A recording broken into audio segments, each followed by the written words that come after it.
जैसे हम चाहें वैसे रहते हैं, प्रेम रखते हैं। लाल जी बड़े कृपालु। हमारे वृंदावन में एक संत हुए, बड़े भजननिष्ठ संत। भजन में उनकी इतनी रुचि, नाम जप में। अच्छा, ठाकुर जी के उपासना भी कई प्रकार की, एक नाम उपासना, एक धाम उपासना, एक स्वरूप उपासना, एक कथा उपासना, एक कीर्तन उपासना, ऐसी ठाकुर जी की अनंत उपासनाएं हैं। किसी की उपासना केवल स्वरूप में होती है, उस स्वरूप के अलावा बाकी की उपासनाओं में उसकी इतनी रुचि नहीं बन पाती। कथा में उसका मन नहीं लगता, उसको बस ये रहती है मेरे ठाकुर जी क्या कर रहे होंगे, मेरे ठाकुर जी का अब ये उत्सव करना है, ऐसी लीला करनी, ये सब। कईयों की कथा उपासना, वो कथा में इतने मग्न रहते हैं लेकिन सेवा में उनकी ज्यादा रुचि नहीं होती। हाँ, ठाकुर जी के दर्शन कर लेंगे लेकिन सेवा का जैसी भाव रखो तो उनसे सेवा नहीं हो सकती ठाकुर जी की। कईयों की नाम उपासना होती है, वो नाम में इतने निष्ठ होते हैं कि उनको फिर कथा भी नहीं चाहिए, उनको ठाकुर जी का स्वरूप दर्शन भी ना हो तो चलेगा, लेकिन वो नाम में प्रवृत्त रहते हैं। तो वो संत नाम उपासी थे, बहुत नाम उपासना करते थे लाल जी की। और 24 घंटे में करीब करीब 20 घंटा ठाकुर जी का भजन करना, नाम उपासना करना, और 1-2 घंटा थोड़ा आराम करके स्नान ध्यान कर लेना, और फिर ब्रजवासियों के यहां जाकर के कुछ भी मांग करके पाना, ऐसा भाव। तो वो संत मथुरा में रहते थे, नामनिष्ठ संत थे, बहुत भजन करते थे। सेवा विवाह में उनकी ज्यादा रुचि नहीं थी। सेवा करना बड़ा मुश्किल काम है।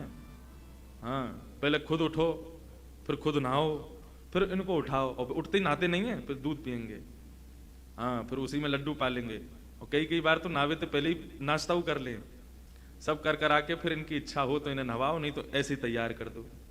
बहुत सेवा है। और फिर जल्दी से इनको ही भोग लगाओ, फिर स्वयं पाओ, फिर इनको सुलाए दो, जब ये सो जाएं फिर स्वयं सो।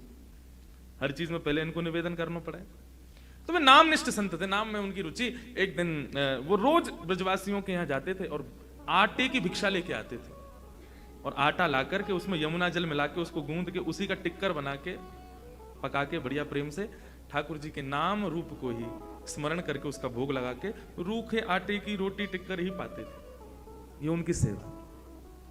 और वो भी इसलिए पाते थे ताकि इतना मिल जाए ताकि जासे मैं भजन कर सकूं। लेकिन वो जिस मैया के यहाँ जाते थे नित्य सेवा के लिए, वहां पर ठाकुर जी को मदन मोहन स्वरूप विराज रहे हो। आज भी है मदन मोहन लाल जी। मदन मोहन स्वरूप को भाव आयो कि इन बाबा से सेवा स्वीकार करनी है। और ये लाल जी की बड़ी लीला है, जाए सेवा को ABCD भी ना आवे, वाकई यहां से सेवा ले लें। जैसे कि मैं मौसम बिल्कुल सेवा ना आती, एक समय की बात पे। आज बंधुओं संवाद चल रहा है, अब 1-8 घंटा में तो जानो ही है, तो फिर अब क्या शुरू करूं, इसलिए बात वार्ता ही कर लें हम। इनकी सेवा मुंह पे आती नहीं। श्रृंगार कैसे होता है मैं जानता ही नहीं था। अच्छा, एक बात और, बड़े स्वरूप का श्रृंगार करना बहुत आसान है। हाँ, वो तो दिखता है ना दूर से कि हाँ नेत्र पास हैं, ठाकुर जी कुंडल सुंदर लग रहे हैं, और उसमें पूरे हाथ चलते हैं। इनके सेवा में उंगली चलती है, और यहां से यूं ऐसे, कैसे हो सेवा, खुद ही करवाइए। ऐसे ही वो बाबा पे मन आ गयो, भिक्षा लेवे के लिए आए, तो मैया ने आटे की भिक्षा दे दी, बाबा जैसे चले गए, तो रात्रि में मैया के स्वप्न में ठाकुर जी प्रकट है गए, रोने लगे। मैया बोली, लाल जी कहा भयो, मैंने सेवा में कोई अपराध कियो? बोले, ना मैया, मैं बड़ो प्रसन्न हूँ आपकी सेवा से, लेकिन मेरो मन है रहो। कहा, वो जो बाबा रोज भिक्षा लेवे आवे ना, मुझको उनसे सेवा लेनी है। मैया बोली, तो आज्ञा करो। बोले, आज्ञा यही है, कल वो आमे तो उनको भिक्षा के रूप में मुँह दे दियो, मैं उनके संग चलो जाऊं। मैया बहुत रोई, मेरी सेवा में कोई कमी? लाल जी बोले, मैया तेरी सेवा पूर्ण है गई, मैं तो नित्य रहूंगा, तू तो कल चली जाएगी, मैं तो नित्य विराजे वार हूं, मैं अपनी आगे की व्यवस्था कर रहा हूं, तो को तो कछु दिना में चलो जानो है, मैं कहां सेवा करवाऊंगा अपनी, तो मुझको बाबा को दे दे। मैया बोली, मेरा तो मन नहीं माने, आप मेरे हृदय हैं। बोले, प्रभु आप कृपा करो, मुझको उन्हीं को दे दो। दूसरे दिन बाबा जैसे ही पधारे, मैया रोती रोती गई, बाबा तुमने कहा कर दियो, कोई टोना टोटका कियो? बोले, कहा मैंने कहा कियो मैया? अरे मेरो लाला रो रहा है, रात भर रोयो कि मुझको बाबा के पास जानो, उनके पास ही रहूंगा, उनसे सेवा लूंगा। मैया, कहाँ है ठाकुर जी? बोले, भीतर विराज रहे हैं। ठाकुर जी देखे, बोले, आप रात्रि सपने में आज ठाकुर जी आवे तो कह दियो मुंह पर सेवा विवा ना आवे, और ना मुंह पर जगह ना बिठावे की, सुलावे की, खिलावे की, मुंह पर कछू ना है।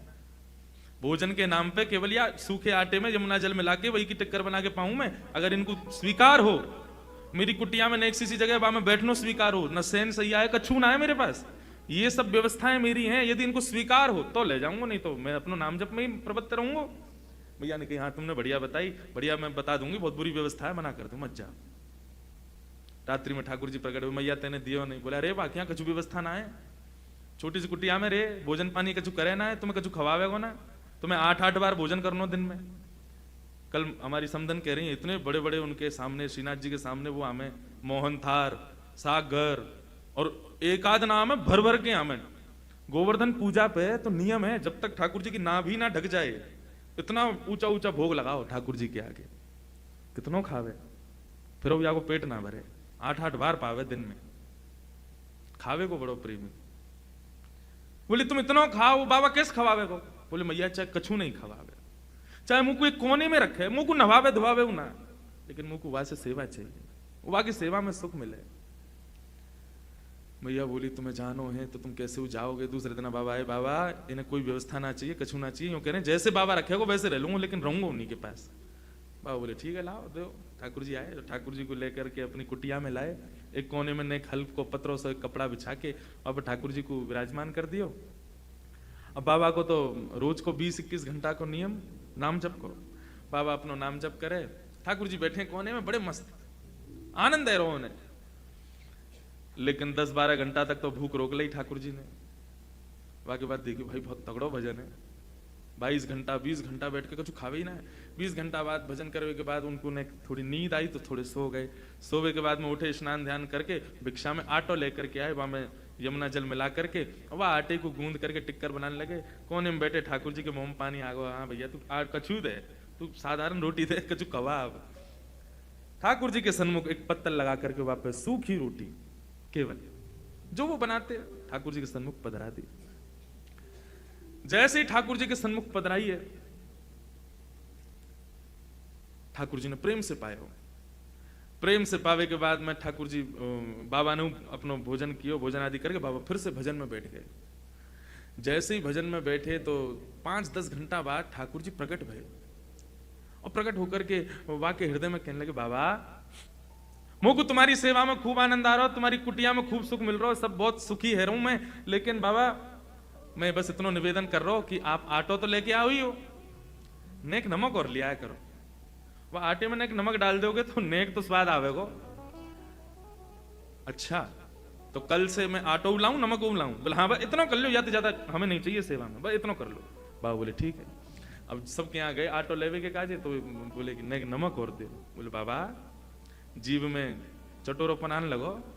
बोले हमने हमारी ना आयो, एक आ गयो चटोरो घर पे, वाके काजी चाहिए। लाए आटो लेके वहां में बढ़िया नमक वमक मिला करके सुंदर वाकी टिक्कर बना के ठाकुर जी के सामने जैसे ही पधरायो, प्रेम से ठाकुर जी ने पायो। पाने के बाद में बाबा अपना भजन करवे बैठ गए। 2-4 दिन ठाकुर जी कुछ नहीं बोले, 2-4 दिन तक बाबा यही नमक रोटी खवावे। 4 दिन बाद ठाकुर जी फिर से आ गए, बाबा अब का भयो? बाबा सब ठीक है, एक आलू और लिया करो। वह आलू को उबाल के या फिर भून के वहां में बढ़िया नमक डाल के एक चटनी सी है जाए तो रोटी निगलवे में सुख मिलेगा। तुम तो केवल रोटी आटे की बढ़िया वहां में आटे और नमक की रोटी खवाए तो बात है कहां सुख मिले? बोले हम तो पहले ही कह रहे थे हमारे यहाँ कुछ नहीं। बोले बाबा यहाँ में कुछ और करना, थोड़ी एक आलू ले आओ बस, तुम मत खाइयो मोह खवाए दे करो। बाबा बोले ठीक है। दूसरे दिन गए तो फिर भिक्षा में आटो भी लाए, नमक भी लाए, आलू भी लाए। भून के आलू बाबा ने बढ़िया वाकू मीण करके चटनी बनाई और ठाकुर जी के सन्मुख पधराई। ठाकुर जी प्रेम से भाई 2-4 दिन कुछ नहीं बोले, बढ़िया आनंद आया। अब 2-4 दिन बाद ठाकुर जी फिर से प्रकट हुए। बाबा बोले अब का है गो? बोले अब रोटी भी बढ़िया है, चटनी भी ठीक है, बाबा कोई दिक्कत ना है, बस एक निवेदन हो। कहा सूखी रोटी ना निगलवे में गले में इर्ज जाए तो ने घी चपड़ दे करो। कल सेवा में जाओ तो एक कटोरी घी लिया ही हो। बाबा बोलो मुंह दिख रहे हैं तुम्हारे लक्षण काहे जा रहे हैं? बोले बाबा और इसके बाद में कुछ नहीं कहूंगा, तुम घी और लिया बस। दूसरे दिन बाबा घी भी लिया है। अब रोटी बने, आलू की चटनी बने और उनमें घी डले। ठाकुर जी प्रेम से 10-15 दिन कछु नहीं बोले। एक दिन ठाकुर जी फिर प्रकट हुए। जैसे ही प्रकट हुए बाबा ने अपनी माला छोड़ी, ठाकुर जी उठाए मैया के यहाँ ले गए, ले धल्ले आए। बार बार आ जाए और आके कभी न्यों लिया, कभी आय लिया, कभी वाय लिया, मुंह पे ना होगी मेरो नाम छूटता जा रहा है। जैसे ही ठाकुर जी बाबा मैया को देने लगे, ठाकुर जी दौड़ करके बाबा के गले से लिपट गए। बाबा तुम जैसे रखोगे रहूंगा, लेकिन रहूंगा तुम्हारे पास, अब ना जाऊंगा कहीं।